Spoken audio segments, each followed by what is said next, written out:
A paz do Senhor, amada igreja. Louvado seja o nome do nosso Deus. Louvado seja o nome do nosso Senhor. Para quem não sabe, acabou a minha radioterapia, viu? Acabou ontem. A glória de Deus.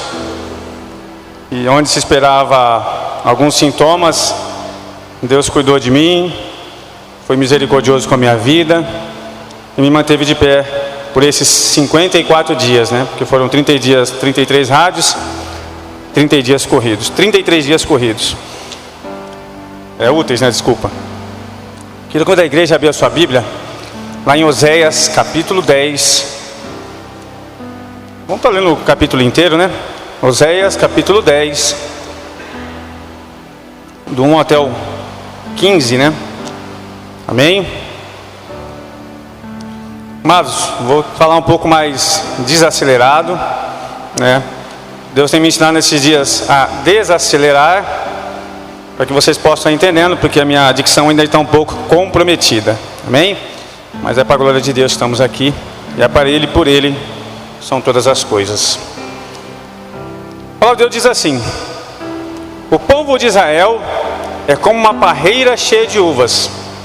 Quanto mais ricos ficaram, mais altares construirão. E quanto mais a nação progredia, mais colunas do Deus de Baal foram levantadas. Eles não são fiéis a Deus e agora terão de pagar pelo seu pecado. O Senhor quebrará os seus altares e derrubará as colunas do Deus de Baal. Eles vão dizer: não temos rei, por que temeremos a Deus? Se tivéssemos um rei, o que é que ele poderia fazer por nós? Eles só dizem mentiras, todos juram falso testemunho e fazem acordos que não pretendem cumprir.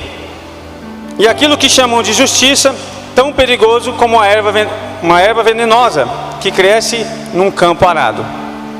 O povo que mora em Samaria ficará com medo e chorará quando o bezerro de ouro de Bet-Aven for levado embora.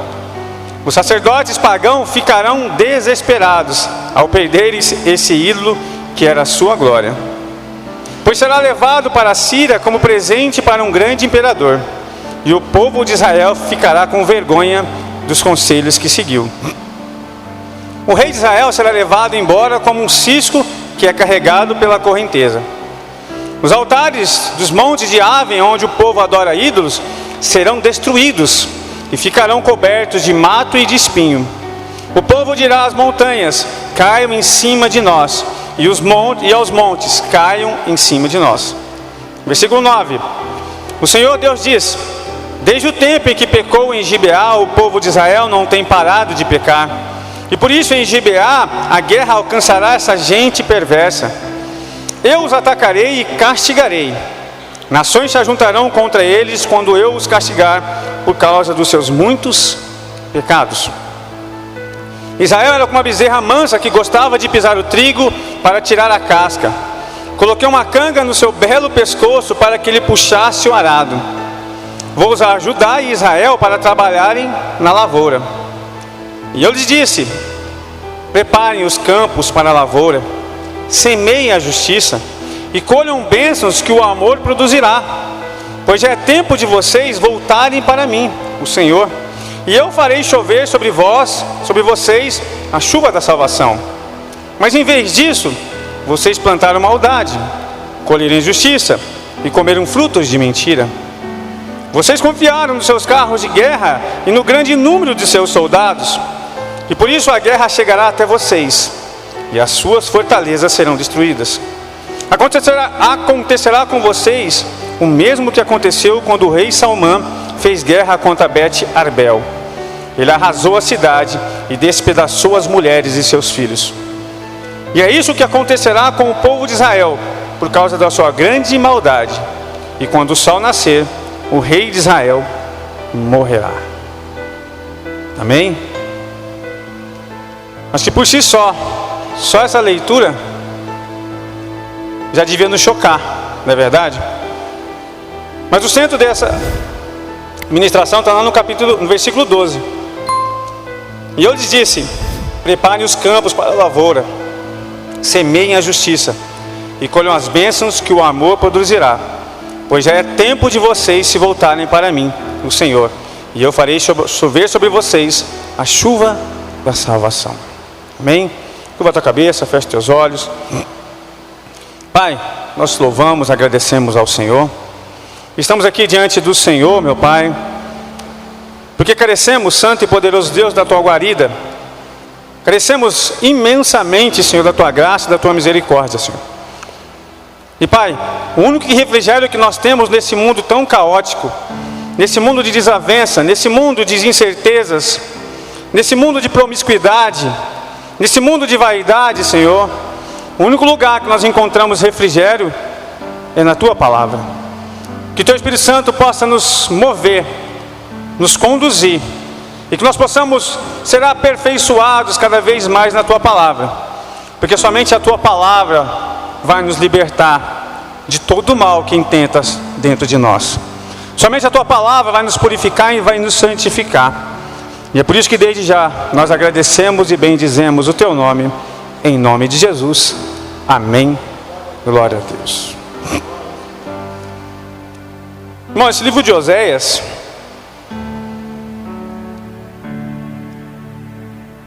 todo mundo sabe que é o Antigo Testamento, né? Mas ele tem vários ensinamentos que o povo de Deus, acredito que hoje precisa ouvir até mais do que aquela época. Nós bem sabemos que o que Oséias está dizendo aqui é que o povo de Israel vai ser levado cativo. Os assírios vão buscá-los. Mas o nosso Deus é tão misericordioso que no capítulo 12 ele ainda diz, no versículo 12: preparai a lavoura, usa o arado, prepara a terra, cultiva a justiça, você vai receber misericórdia. Mas infelizmente, quando a gente vai para o capítulo, versículo 14, o 13 e o 14, isso mostra que isso não aconteceu. Mesmo Deus falando, mesmo Deus usando o profeta, ainda assim o povo foi cativo. Mas porque Deus é um Deus injusto? Não, é porque o povo de Deus é desobediente. Mas só para a gente entender, irmãos, isso foi no ano de 753 a.C. e perpetuou até 722, que é essa época. Nessa época passou por 6 reis. 6 reis passaram durante 30 anos. Nenhum deles professou o Senhor nosso Deus como o Senhor da sua vida. E o pior de tudo isso, que o povo de Israel os acompanha. Claro. Mas o que Deus está dizendo é que Israel tinha tudo para viver uma liberdade, tinha tudo para ser uma nação eleita, uma nação aonde tudo vai bem. Se você perguntar para Israel naquela época, tudo bem? Estamos bem, com a graça de Deus. Estamos exatamente bens, porque a presença do Senhor está no nosso meio. Deus fala que eles eram como uma videira, pronta para dar frutos. Era uma cidade abastada, não tinha problema financeiro. Era um povo rico, era um povo que estava debaixo do próprio Deus. Mas o que Israel fez com toda essa riqueza? O que Israel fez com toda essa bonança que estava sobre ele? O que ele fez com essa videira? Lá no versículo 1 fala assim: uma parreira cheia de uva. Quanto mais ricos ficaram, mais altares construíram. E quanto mais a nação progredia, mais colunas de Deus de Baal foram levantadas. À medida que o povo de Deus progredia, à medida que o povo de Deus era glorificado, era abastado, mais distante do nosso Senhor eles ficavam. Menos humildes, menos propensos ao arrependimento. Quanto mais abastados eles eram, mais altares eles construíam, mais construíam ídolos dentro das suas próprias vidas. Mas o que Deus está dizendo aqui, quando ele faz essa analogia da parreira de uva, depois não vamos falar da colheita, ele está dizendo 3 coisas aqui antes do versículo 12. Ele está dizendo da infidelidade espiritual. Nós podemos falar de infidelidade daquilo que nós estamos vendo. Um homem infiel, uma mulher infiel, um servo infiel, com atitudes que todos estão vendo. Mas a infidelidade espiritual, somente o nosso Deus pode ver. Eu posso ser um bom crente, me vestir como crente, falar como crente, no meu trabalho eu ser crente, na minha casa ser crente, ou ser um cristão. Eu posso ter bons amigos crentes, mas se o meu coração não for crente, de nada disso adianta. Porque se eu não for fiel com Deus espiritualmente, nada disso vai adiantar. E Deus conhecia o povo dele no centro do coração do povo dele. Mesmo que aquele povo não edificasse altares, aquele povo estava totalmente distante de Deus. E nós? Quantos altares estamos construindo na nossa vida? Porque eu estou dizendo aqui, irmão, que o povo de Israel deixou de viver durante 70 anos aquilo que Deus mais queria dar para eles. 70 anos de cativeiro, 70 anos para poder aprender, 70 anos para conhecer verdadeiramente quem é Deus. Vou completar 45. Temos pessoas mais velhas, pessoas mais novas aqui. Eu não estou um pouco para frente da metade de 70 anos. Mas quantas pessoas passaram uma vida inteira cativos dos seus próprios ídolos, dizendo que conhecia Deus, dizendo que era crente, vestia-se como crente, se veste como crente, mas não conhece a Deus. Eu posso fingir para os outros, mas para Deus eu não posso, eu não devo, porque Deus me conhece. Segunda coisa, que o povo de Israel estava esquecendo da justiça, mas não do homem, mas a justiça divina. E essa não tem meio termo. Essa justiça não tem habeas corpus. Ou você obedece, ou você não obedece. Mas pastor, é tão difícil. A justiça de Deus, a justiça divina, não está atrelada a isso. Irmãos, a vida do crente é sofrida. Nós vivemos num mundo que para ser cristão, para ser um bom cristão, eu preciso estar abastado financeiramente, eu preciso ter bons empregos, eu tenho bons relacionamentos, eu preciso viver uma igreja cheia, eu preciso estar em vários lugares, eu preciso conhecer pessoas, eu preciso viajar, eu preciso fazer várias coisas. Mas eu não posso sofrer. E o reino de Deus, irmão, está atrelado com o sofrimento. Nós vamos sofrer. E quanto mais nós sofremos, mais a glória de Deus se manifesta na nossa vida. É nos sofrimentos que nós vivenciamos a presença de Deus. Mas o que Deus está dizendo, vocês não precisam passar por isso. Eu estou aqui, eu habito em vocês. Eu dei o meu filho para vocês. O Espírito Santo habita em vocês. Mas se vocês não quiserem, estejam dispostos à justiça divina. Mas há uma diferença nossa para o nosso tempo hoje. Porque naquele tempo Deus falou e Ele cumpriu. Nesse tempo Deus fala através da palavra, através dos pastores, através dos líderes, através do próprio Espírito Santo, na sua vida, no seu coração. Mas o que Ele está fazendo? Pequei hoje, não dá nada não. Acordei de cedo, não deu nada, estou normal, está tudo bem, está tudo tranquilo. Amanhã de novo, e amanhã de novo. Eu peço perdão, Deus me perdoa porque Deus me ama e tal. Sabe o que Deus está dizendo, irmãos? Está fazendo? Ele está deixando você bem à vontade. O que Deus está dizendo para o Israel? Fiquem à vontade com seus ídolos.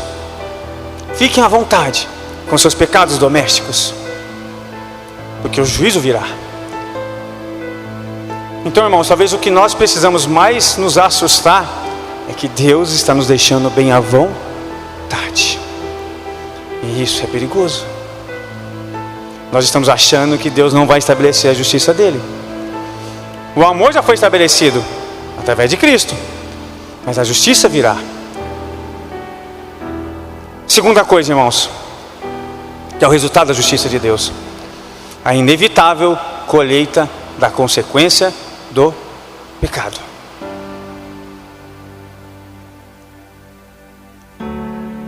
No versículo 4 ele diz assim: eles só dizem mentiras, todos juram falso e fazem acordos que não pretendem cumprir.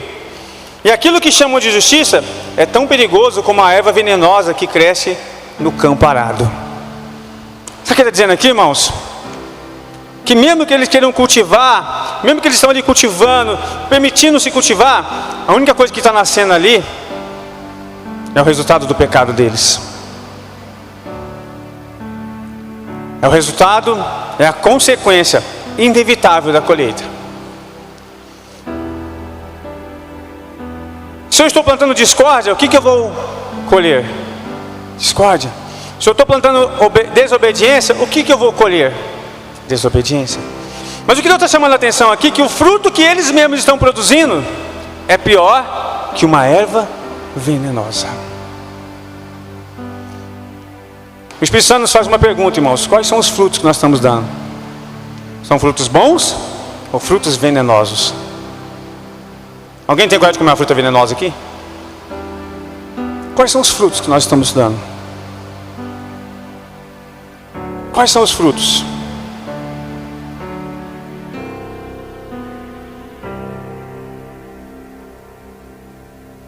Irmãos e irmãs, o que eu quero trazer para vocês que é Deus avisando, e assim o fez, e o povo não se arrependeu. Mas nós temos a chance de se arrepender. Nós temos a chance de ter as nossas vidas transformadas. O que Osé está dizendo para nós: reflita, coloca no teu coração esta palavra. E se você não mudou, não deixe para amanhã, não deixe para daqui a pouco, é agora. Porque nós possamos passar por aquela porta e não ter mais nem um minuto de vida. O que está dizendo que o tempo é hoje, somente hoje. Se você tem um ídolo, quebra, derruba esse ídolo, porque a justiça de Deus é tão tremenda que Ele não apenas permitiu que o povo de Israel fosse capturado pelos assírios, mas Ele destruiu todos os ídolos, e aquilo que eles mais amavam levou de presente para o rei. E a palavra fala que eles não sabiam o que faziam. Não é assim? Os sacerdotes pagãos ficaram desesperados ao perder esse ídolo que era a sua glória. Quantos ídolos nós temos, irmãos, que nós achamos que é a glória de Deus, mas não é a glória de Deus? Quantos ídolos nós temos que, se nós perdermos, nós ficaremos desesperados? Eu sei os que eu preciso derrubar, o que eu preciso destruir. E vocês?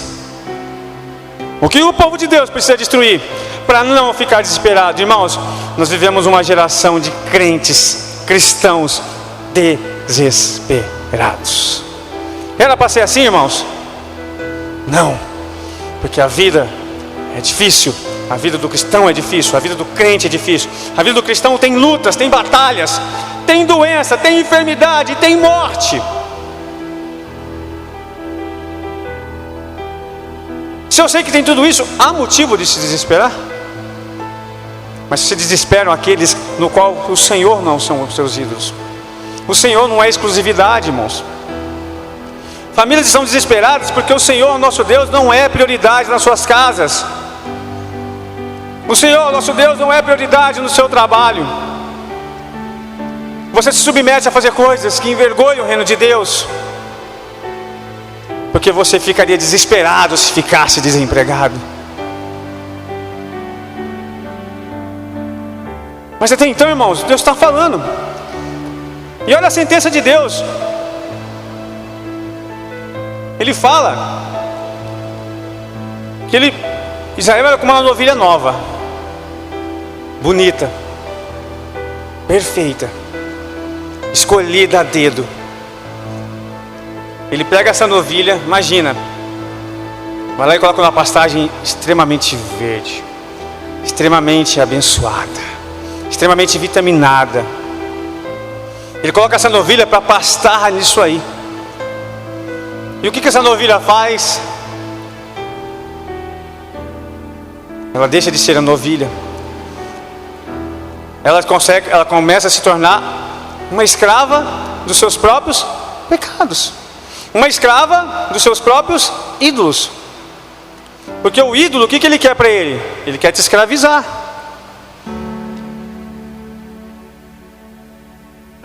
Aí ele fala que ele colocou um jugo sobre essa novilha. E uma novilha não é para carregar um arado. É para ela ficar andando, para ficar livre, para que ela possa comer, para que ela possa engordar, para que ela se torne saudável. Mas tamanho era o pecado que Deus falou assim: eu coloquei um cabresto, um jugo. Versículo 11: Israel era como uma bezerra mansa que gostava de pisar no trigo para tirar a casca. Olha que coisa linda. Olha como era fácil viver na presença de Deus. Coloquei a canga no belo pescoço para que ele puxasse como arado. Vou usar Judá e Israel para trabalharem na lavoura. Vai trabalhar para Deus? Não. Para quem vai escravizar vocês.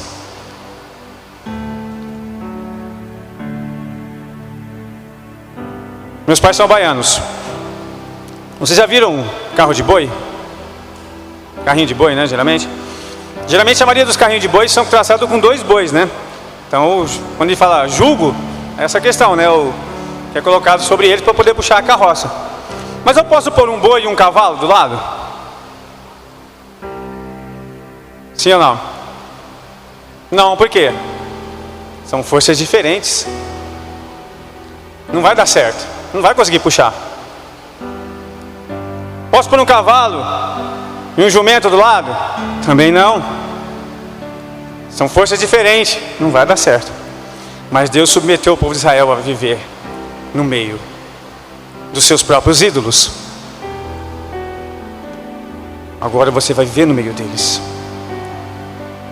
Porque vocês não estão me ouvindo. Aí você está dizendo: mas pastor, isso aí conheceu falou 753 anos antes de Cristo, até 722, mas 70. O que tem a ver a gente aqui? O mesmo Deus daquela época mudou? Mudou ou não? Ele é imutável. Ele abriu mão da sua santidade? Ele abriu mão de ser santo? Não. Ele continua o mesmo Deus. Talvez a diferença agora, mas ele não está deixando a gente à vontade, é que a gente fica tão à vontade que a gente não quer mudar. Mas lá no versículo 12, irmãos, ele chama a atenção. No 9, no 10 ele fala: Israel será castigado e a guerra vai ser a sua destruição. Vocês vão morrerem. Muitos de vocês vão morrer. Mas no versículo 12, irmãos, no 11 e no 12, olha que Deus misericordioso. Israel era como... no 12. E eu lhes disse: prepare os campos, a lavoura, semeie a justiça, e colham as bênçãos que o amor produzirá. Ou quem semear com justiça, colherá misericórdia. A tradução, né? Algumas traduções é misericórdia, né? Quem semeia justiça, colherá bênçãos que o amor produzirá. Ou colherá o quê? O amor de quem vai produzir ali? O amor de Deus, a misericórdia de Deus. Então ouçam, comecem a produzir frutos de arrependimento. Comecem a produzir. Comece a buscar a retidão. Comece a buscar uma transformação espiritual. E por que eu estou trazendo essa analogia, irmãos, para o capítulo 10? Capítulo 12, versículo 12, desculpa. Imagine que nós temos 2 terras. Nós temos o campo deserto e temos um campo arado, não é? O campo deserto, por sua vez, ele é presunçoso. Por quê? Porque o campo deserto está satisfeito do modo que está. Alguém já foi num lugar bem deserto, uma terra batida? Nasce alguma coisa nessa terra batida? Não nasce. Quando nasce, o que nasce? Tiririca, colonhão, não é? Mas é uma terra dura, não é? Seca. Mas é uma terra presunçosa. Presunçosa a tal ponto que assim, bom assim. Mas existe o campo arado, que está sendo preparado para produzir.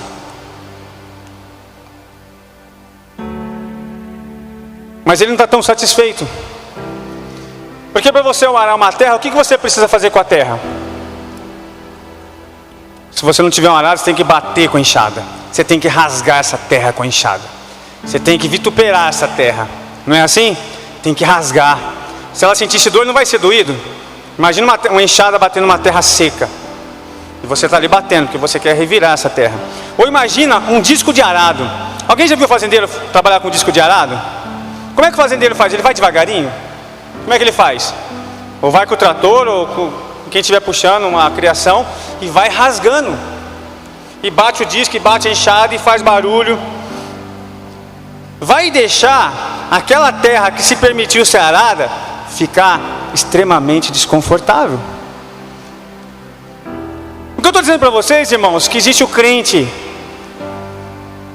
que está num terreno desértico, seco, e para ele está bom. Existe o crente que está sendo revirado, que está sendo rasgado, que está sendo moído. A sua vida está um caos. O barulho das coisas rasgando na sua vida é ensurdecedor. Mas como você está? Na expectativa de receber a semente. Por isso que eu digo, irmãos, que às vezes a gente é muito presunçoso, a gente não quer fazer fruto, porque a gente não quer sofrer o disco do arado. Porque a gente acha que ser crente não é sofrer. Não estou dizendo que vai sofrer, mas vamos passar por lutas. Mas é essa luta que vai te aperfeiçoar. Essa luta que vai te fazer vencer. Essa luta que vai fazer você olhar para Deus e falar assim: Deus, tem de misericórdia de mim. Talvez essa luta que vai te levar para o arrependimento. Talvez essa luta que vai fazer você despertar espiritualmente. Porque você quer sofrer o que o disco de arado faz. Mas, irmãos, somente uma terra arada, somente um crente que foi revirado, tombado, rasgado, ele vai ver as maravilhas de uma semente germinar. E quando aquela semente começa a germinar, ele pode sim contemplar. Porque toda semente, ela vai dar uma planta que vai ser uma árvore, e essa árvore vai dar o fruto. E aquela terra arada que se permitiu ser rasgada, vituperada, ela está contemplando o que Deus está fazendo. Às vezes, irmãos, nós queremos dar frutos para nós mesmos. Eu quero ser abençoado, mas é para mim. Não quero dar fruto para os outros. Irmãos, o reino de Deus não é assim. Deus vai te moer para você dar fruto para o próximo, para que as pessoas possam ver os teus frutos. Mas não é você que vai comer esse fruto, não é você que vai degustar esse fruto, mas as pessoas que estão testemunhando a tua luta, a tua batalha, são as pessoas que vão provar esse fruto. O crente não pode ser egoísta. O crente não pode ser altruísta, pensar, ele deve ser altruísta, desculpa. Mas ele tem que se permitir ser rasgado muitas vezes. E é isso que Deus está dizendo. Prepare os campos para a lavoura. Revira a terra. Se arrependam, rasguem-se. Se permitem ser arado. E semeiem a justiça. E ele fala no final: pois já é tempo de vocês voltarem para mim, o Senhor. Irmãos, somente quem se permitiu ser revirado vai se voltar para o Senhor. Porque quando a gente é revirado, irmãos, toda a presunção que a gente tinha é lançada fora. Toda a arrogância que a gente tinha era jogada fora. Mas você não precisa chegar uma doença na sua vida. Você não precisa chegar um desemprego na sua vida. Você não precisa esperar o teu casamento acabar para você dar valor. Você precisa fazer algo imediatamente agora. E muitas vezes não é pela sua vida, é pela vida do próximo.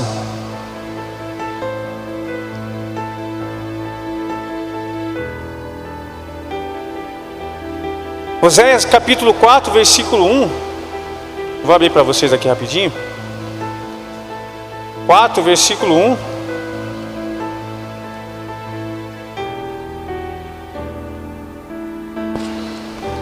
O Senhor Deus tem uma acusação para fazer com o povo que vive nesse país. Escutem, israelitas, o que Deus está dizendo. Em Oséias capítulo 4, 1, ele está dizendo: ó, o povo tem uma acusação para vocês.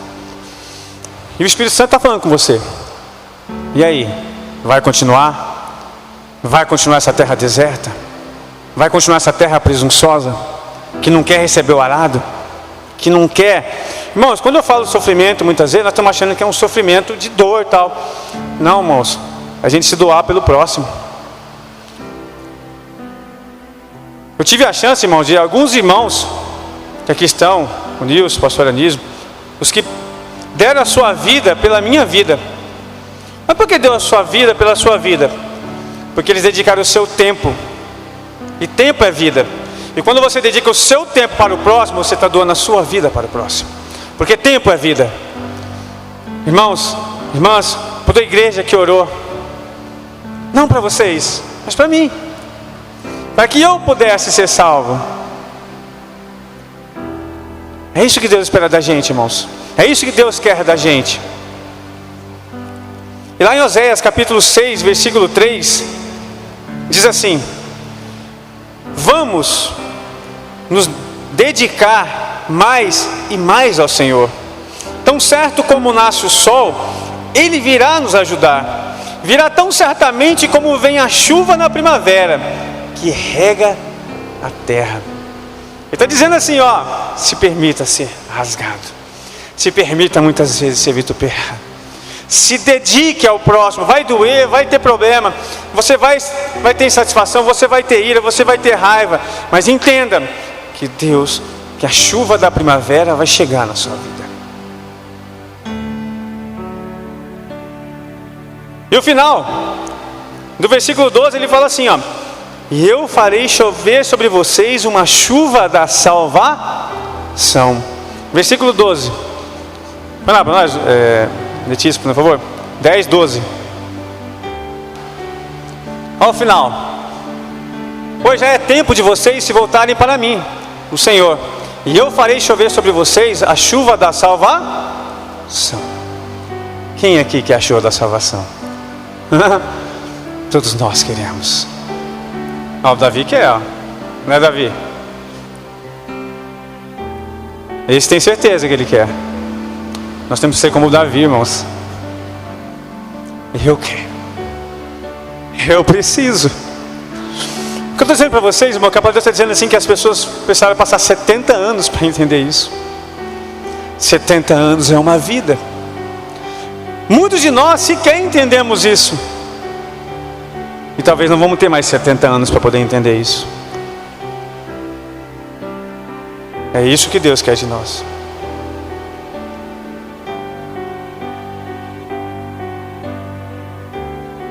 E eu queria deixar uma frase aqui que diz assim, ó: sobre todo o campo, a mão de Deus está em ação, no antigo e sempre renovado serviço da criação.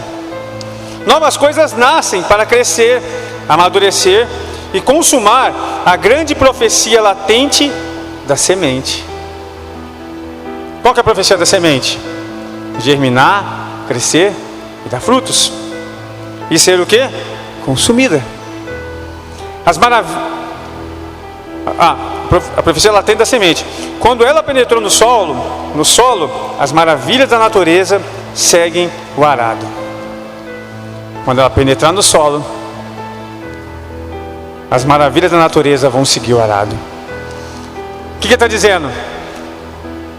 que atrás de todo sofrimento, de todo rasgar, que atrás de toda a tua luta, de toda a tua batalha, Deus está aqui, ó, cuidando de você.